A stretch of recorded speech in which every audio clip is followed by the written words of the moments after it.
बाबा साहब होते अगर आज, तो बाबा साहब जिंदा होते तो मेरे ख्याल से एक आंदोलन फिर से चलाते और उस आंदोलन को वो ये नाम देते कि भैया सबको देखना सीखना है, पढ़ना नहीं, देखना सीखना है। देखना सीखने का मतलब ये होता है कि आपने एक लाइन पढ़ी कि सुनो उमा ते लोग अभागी हरि त्याग भय विषय अनुरागी, ये तो पढ़ाई हो गई, पता है आपको। लेकिन अगर ये लाइन आपके मन में नहीं है तो आप इस लाइन का मजा नहीं ले पाओगे। अब एग्जाम्पल के तौर पे सीता जी भगवान राम के साथ बैठी हैं, भगवान के साथ बैठी हैं और एक सेकंड के लिए उनका ध्यान सोने के मृग पे चला जाता है, विषय की तरफ चला जाता है, फिर कितना सजा भुगतती हैं वो।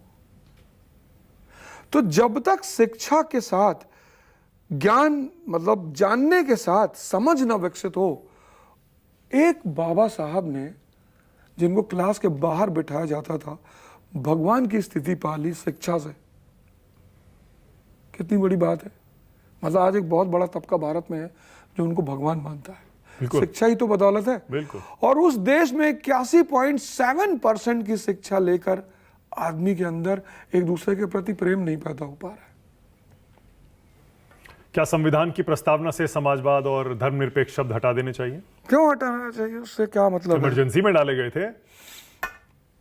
नहीं, अगर किसी शब्द का, भाई ठीक है, कभी कभी ऐसा होता है, हम अगर फंडामेंटल राइट नहीं भी ऐड करते एज अ चैप्टर, बहुत बड़ी सारी कंट्रीज हैं जिनमें fundamental right as a chapter नहीं है। वो तो अमेरिका ने बिल ऑफ राइट्स डाला तो वहां भी चूंकि एक सेक्शन था जो कानूनी तौर पे शोषित था, तो उन्होंने कहा यार बिल ऑफ राइट्स डाल दो। हमारे भी एक सेक्शन था तो धार्मिक रूप से शोषित था, तो बोले साहब फंडामेंटल राइट्स क्रिएट कर दो। लेकिन अगर वो नहीं भी डाली आती तो हम देते ही देते।